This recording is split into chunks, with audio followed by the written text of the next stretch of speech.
Dr. Asha, thank you for joining me today. How are you? I'm doing great. How about you? Doing great, thank you. I'm excited to have this discussion with you. You have a pretty cool journey as far as kind of where you've come along with your practice Mhm. and everything, which I'm excited to dive into all of that. But before we do that, or maybe a good lead into that, who are you? Who am I? That's a great question. I'm Dr. Asha Prasad. I have been a practitioner. A doctor of chiropractic is what I studied, and I've been a practitioner for over 20 years now.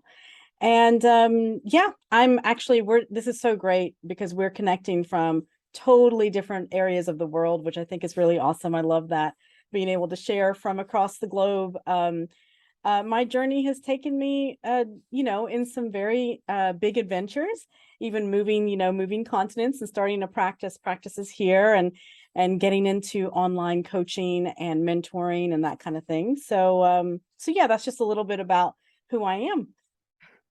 Awesome.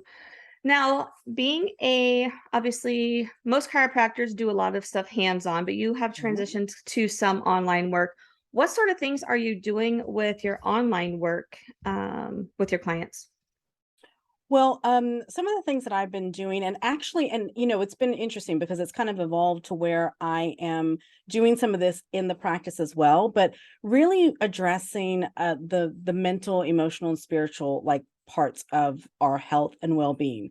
Because what I was finding over the years is that even though people were presenting with a lot of physical ailments and physical pains and injuries and everything, there was always an emotional, mental aspect to it. I mean, just like 100% all the time, there's always something going on there. And so I found that you could get better results, quicker results, long lasting results with patient care by incorporating that. So about 6 years ago, I decided to transition a little bit more online. And a lot of the things that I work with people is about mindset, about meditation, visualization, a variety of different techniques to really help them be able to balance, all of them. So that way they're operating on high cylinders on all levels. Yeah, Yeah.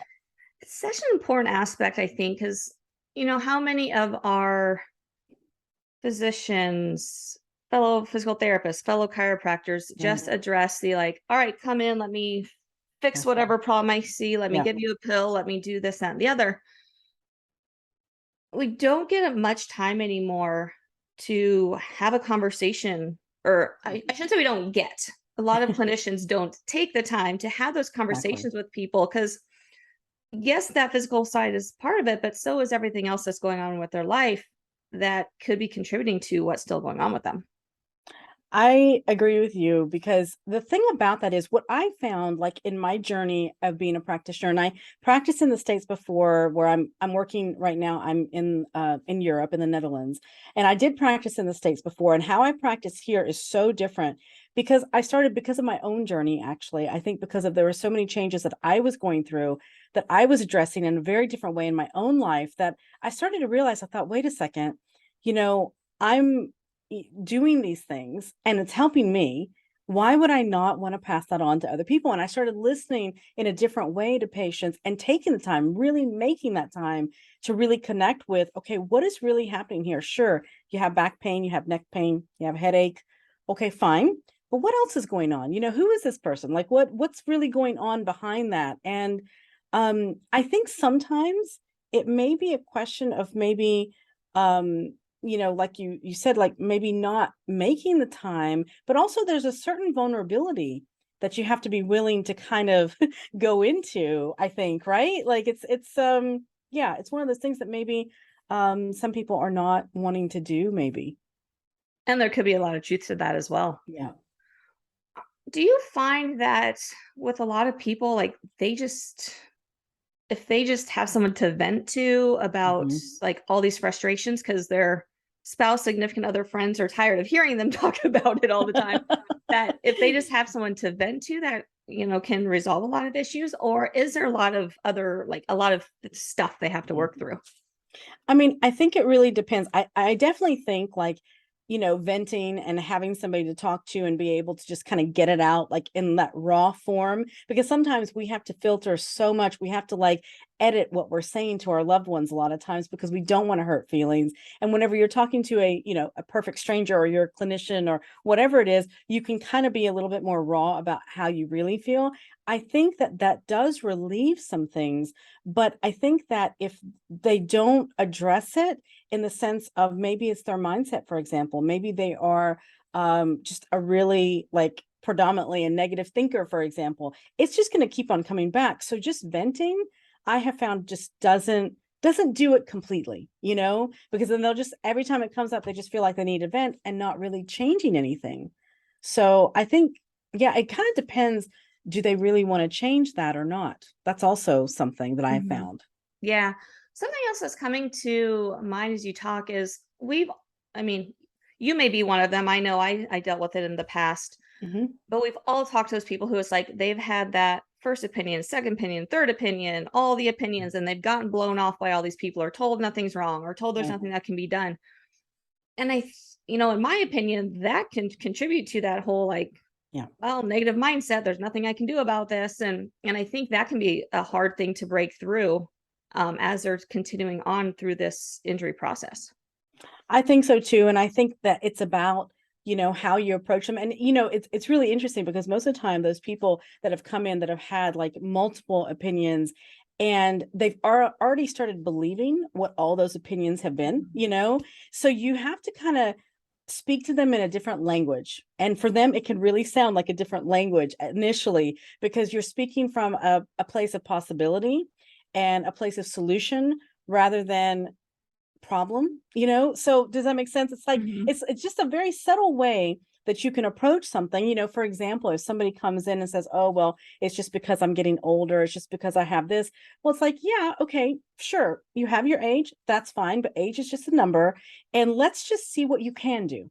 Let's try to shift the focus, because I think a lot of times when they go to those other practitioners or clinicians where they've gotten like, hey, you have to learn to live with it kind of thing, kind of Mhm. diagnosis, it's devastating because it's like, whoa, wait a second. I don't have anything in my control over how I feel. And that's not entirely true. So, how do you go, or how do you start the process of maybe breaking down those barriers and start getting that mindset shift? Mhm. Because, when these people have been told things for maybe 5, 10 years, it can be Mhm. hard to be like, Yes, oh, all these people are telling me this, and now you're telling me this, and I'm supposed to exactly. believe you. Exactly. They're like, okay, who are you? Like, what am I doing here? I think the biggest thing is meeting them where they are, meeting your patients exactly where they are. And what I mean by that is talking to them, asking them, what are the things that you miss doing? Like, what do you enjoy about your life? And what are the things that you wish that you could do? So like it could be, for example, like if somebody has, grandchildren that are very young, that they just want to be able to play with them. They want to be able to bend down to get on the floor to play with them or whatever it is, really connecting with them as a human being about what is it that they feel like they're missing out on or that they can't do anymore or because you have to get, and this can be quite emotional. I will say this. I mean, sometimes some of the people have never been asked that. They've never been asked how they feel. Mhm. And how we feel is so vitally important to what we create in our life, period. I mean, that, whether it's physical, whether it's with our health or well-being, or with anything, that's usually my approach to begin with. Is, I mean, of course, I never really say anything about, maybe the other opinions that they've gotten. I never even said, that's not true. I never do that because I respect each and every professional has their opinion. And we're, trying to treat and help people from the level of awareness and consciousness that we have. That's the only way we can do it, actually. Mhm. So I think approaching and asking the patient really how they're feeling. What is it? What is it that where's their biggest pain? And I mean, not just physical pain, but where is their biggest pain emotionally? And they may or may not know it, but 9 times out of 10, I have to say, people know. We know. We know where our pain is. Yeah, and I think, well, actually, let me ask you this. When you ask that question to people, do you have to Mhm. kind of cue them in that way as far as I'm not talking physical pain, I'm talking whatever else? Yes. Sometimes I do. And a lot of times because, the word stress is like a big buzzword that people can relate to. The minute you say, "Are you stressed out?" Oh, yes, I've got a lot of stress. Okay, well, that's such a broad, broad statement when they say that. So then I try to cue them in to kind of say, okay, well, eh, what is your work like? Okay, let's talk about your work. Is it physical stress? Is it mental?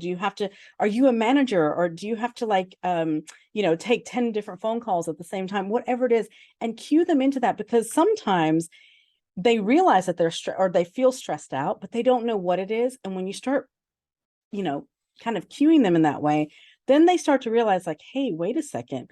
Yeah, actually, this really bothers me. This really stresses me out. And it gives them that opening to be able to talk about it. Okay. Yeah. Do you find also that people like maybe in the moment can't come up with it, but maybe it's Yeah. like a couple days later, once this thought has been put into their head, now that Yeah. their mind's just kind of churning on it? Yes, I do. And you know what I usually love to do is I love to tell them, and I'll even have them write it down, or maybe I've already written it down, or give them a piece of paper with these questions on it. And I'll just say, you know what? Don't worry. It's no pressure to come up with it right now. Take the next couple of days. Maybe it pops in your head whenever, you're sitting at home drinking your cup of coffee and you're just like, oh yeah, that really gets me. And I have them write it down.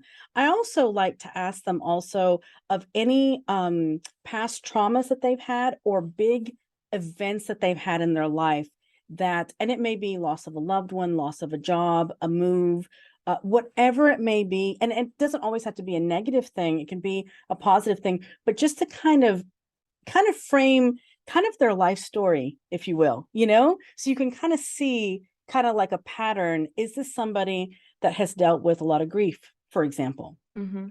or a lot of loss? Because that tends to present in certain physical manifestations and physical ailments and stuff. And it just gives you a little bit more in-depth information about the person. I think something too there, or that goes along with that, is a lot of people don't realize all the stuff in our past that contributes to the stuff Mhm. today. The emotional and physical things, those past Yeah, injuries, those past traumas, exactly. physical and emotional traumas, and all those things from 20, 30, 40 years ago Yeah, contribute to those injuries and things that we're having present day. absolutely. You know what? I mean, that's the thing. Our mind is so powerful. And we've got, of course, the conscious and subconscious part of our brain, and our subconscious it saves everything. It's like, the hard drive of our brain. It's like got everything in it. For Even better the or things worse. I know exactly. Even the things you really don't want to have in there, they're there. But I mean, it's one of those things that can get triggered. And that's why it's so important, I find, whenever we're talking about like the way someone is thinking, positive or negative, or kind of growth or fixed, that kind of thing, is that looking at it that way will help you. Because if you're reliving an injury, for example, say you had an injury 10 years ago and you keep on reliving it, like say you had an injury whenever you were running, for example, and for whatever reason, every time you go run today, like, 10 years later, that you keep on reliving and triggering those old memories of that accident, it is going to physiologically impact you in a big way today from Mhm. 10 years ago, because our brain doesn't know the difference between whenever we're reliving things. This is why, even daydreaming, visualizing, these kinds of things is super important, because what we create, the images that we create in our mind, and studies have shown this. I mean, when you recreate like a really happy moment in your life, blood pressure goes down, heart rate goes down, certain hormones are released, and it's because our mind is so powerful. So I think that that's a really big thing that even as clinicians we have to really keep in mind, that hey, something could really be impacting this person from a long time ago. So, how do we start the process of breaking these patterns, mindsets, Hmm. triggers, all of these things once we've got the list or figured out like what it Hmm. is that might be triggering us? How do we start breaking these patterns down? Yeah, I mean, I think it's going to depend on, where somebody is in their journey. If they've done any work at all, like as far as maybe learning meditation or even breathing exercises. I love working with the breath because it is something that immediately engages the body as well as the nervous system to be able to stimulate relaxation. Because I've seen, and you probably see this too in your practice as well, you see people that have been so wound up and stressed out for years that they don't even know what it feels like to just relax their shoulders down. Mhm. Like they really don't even know it. It's like, oh my God, you really feel bad for them. You're like, no, you've got to feel this, because it can be kind of scary at first for some people. It's like, whoa, wait a second. I've never felt this way, or I can't remember the last time I felt that way. So I think, meeting somebody where they are, finding out, first of all, what have they done to take care of themselves? What is their self-care? How are they taking care of themselves? Are they giving themselves the time, the recovery time? Do they have daily rituals, daily routine in the morning or in the evening? What are they really doing? And I think once you find those things out, then, you can better guide them on exactly what it is that they're going to need.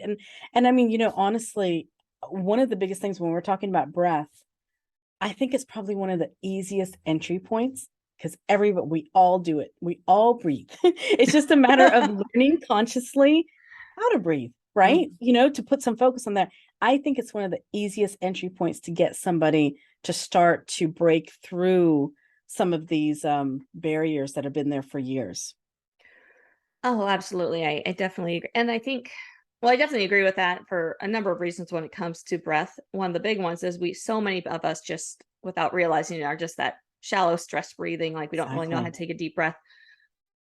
When talking breath work, I know there's a multitude of theories, ways, whatever you want to call Right. it. Is there any certain way of breathing that you tend Mhm. to coach people through, or is it just is it based on the situation?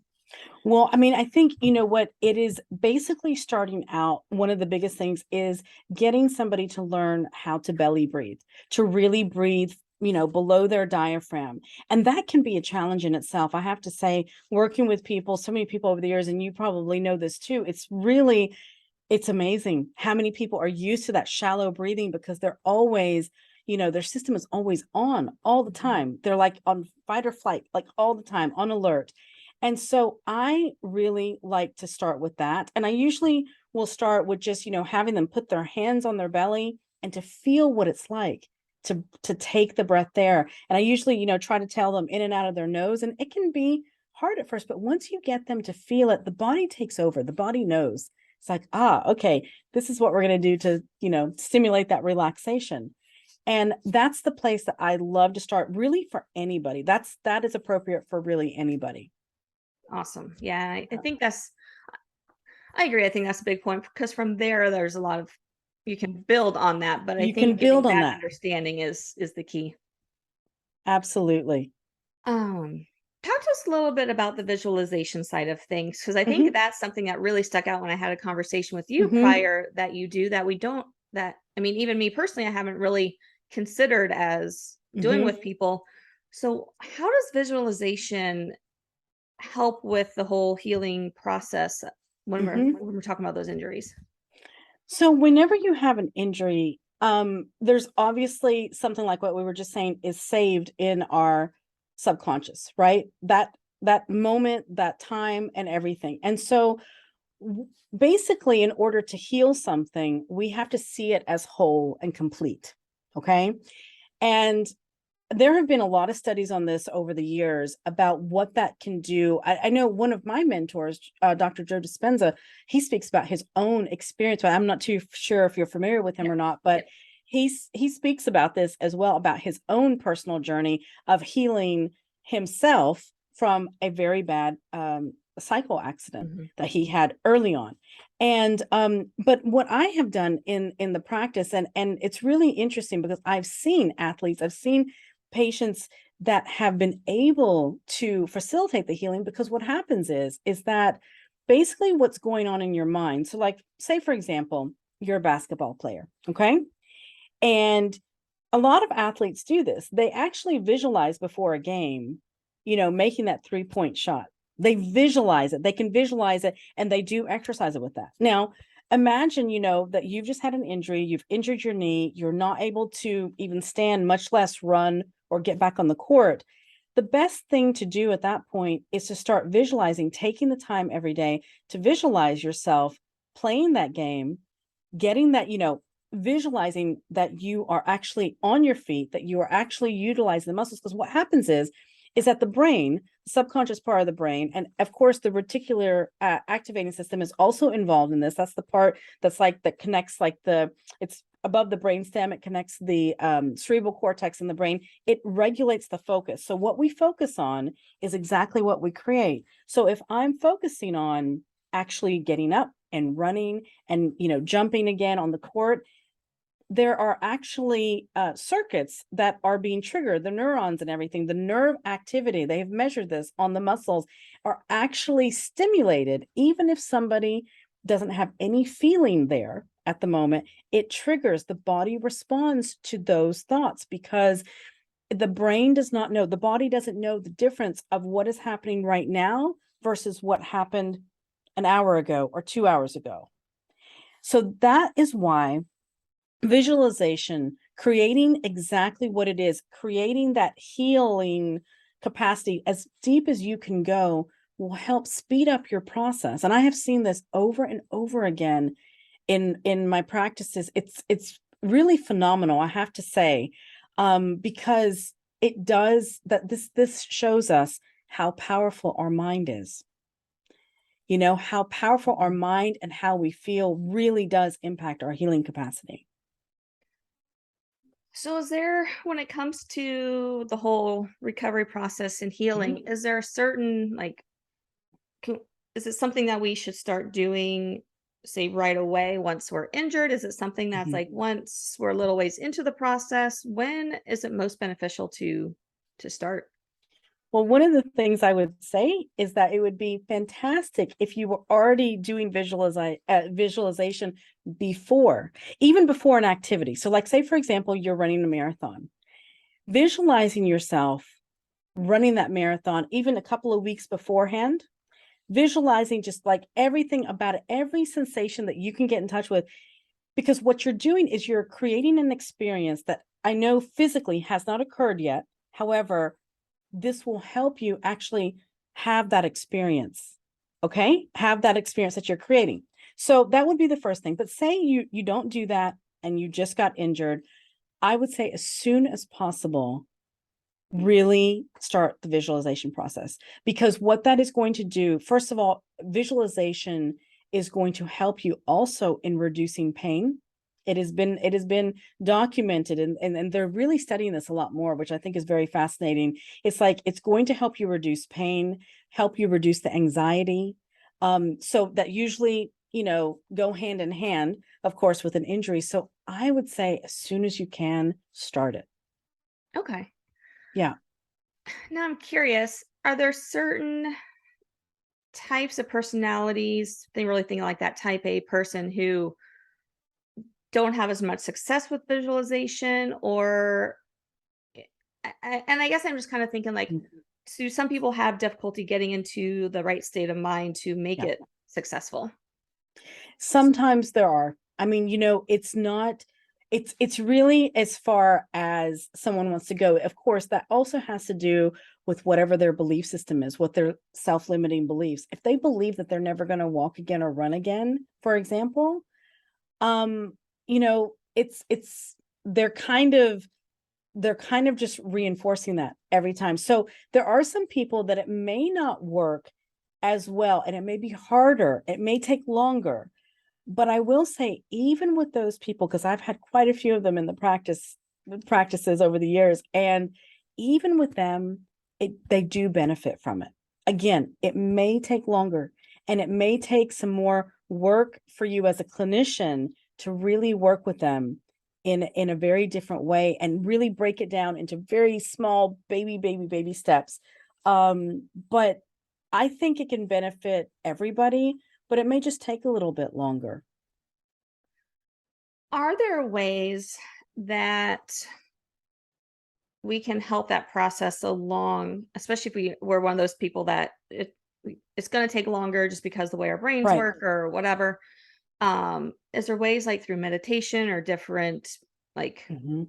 brain waves, things like that, that we can kind of facilitate the process? Definitely, I think, a lot of times people that are in that state, they have not really accessed that relaxation point. Like they want to be in control all the time. Mhm. And I think one of the best ways is through meditation, is also through brainwave, music, listening to music, getting in that state of just like kind of letting it go and kind of letting the stress melt away, I think will really help them in a big way. And those things seem a little bit less scary for them, actually. A guided meditation is so much easier for someone that, and you can do that. You can personalize, if you feel comfortable doing, recording a guided meditation for that particular patient, if you feel inclined to do that, of course. Or if you have certain injuries that usually come in, maybe you can record something for them that is very easy, very short for them to listen to, that can help them. Because once they're given that kind of, you kind of open up the gateway, most of the time, people will start taking the ball and kind of running with it at that point. Okay. Awesome. Yeah. Awesome. Anything, you obviously know what you do better than I do. Anything we haven't talked about today that you feel would be really beneficial when it comes to this whole healing process and thinking like whole body? I would say the biggest thing is that, when it comes to healing, our bodies are amazing, right? It really, the healing capacity of the body is incredible. And one thing I would just, really, really like to kind of say is that don't underestimate how much the mental and emotional aspect of ourselves and that well-being, don't neglect that part. I Mhm. think, if there's one thing, through this whole pandemic and with COVID and everything, that people really got to see, we got confronted with a lot of things on a mental and emotional level. Just because of like working, not being able to work, or being, in lockdowns, and different countries dealt with it differently. But you can see how much that has an impact on your life. And whatever you're suffering with, or whatever injury, or whatever's going on, you do have the capability to enhance your healing capacity. And don't underestimate that. That I think is really important, because I think a lot of times people just kind of put the responsibility outside of themselves, not realizing that they have it within them to kind of stimulate some of this as well. Yeah. Yeah. I I think you said that perfectly. And just because we all have to take ownership of our issues. Someone else isn't going Exactly. to, like, okay, they can give you a magic pill, quote unquote magic pill, to Right. cover up the symptoms, but it's not going to fix the problem. We definitely need to take ownership of that. Um, Exactly. so yeah, awesome. Dr. Asha, this has been a great conversation. I think it's super Thank helpful you. for people. If someone has more questions for you Mhm. or maybe wants to work with you, where can they find you? Yep, sure. They can go to drashaprasad.com, and they can find me on social media as well, at Dr. Asha or at the Prasad Method. And I'd love to connect with anybody. Thank you so much. I really enjoyed this conversation with you today. Yeah, you're quite welcome. Thanks again for coming on. It was great talking with Thanks. you. Thank you.